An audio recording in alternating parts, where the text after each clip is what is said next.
kubera umukino ubanza wa CAF Champions League amakipe yabaye mbere iwayo hagati y'ikipe ya APR n'ikipe ya Pyramide. Ladies and gentlemen,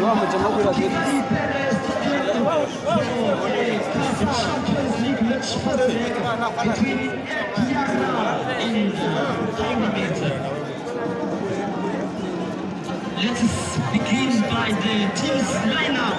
The lineup for Pyramids, we have number 32.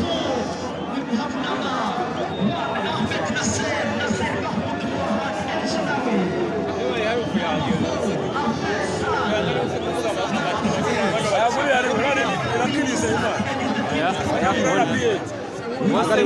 Wangu akora kuri 10 oni korode hit oni korode hit man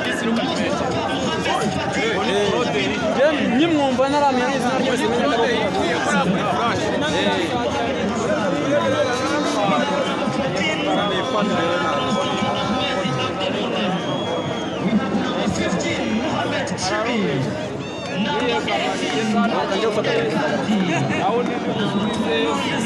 imbira zinyegamye bararima cyangwa kwanze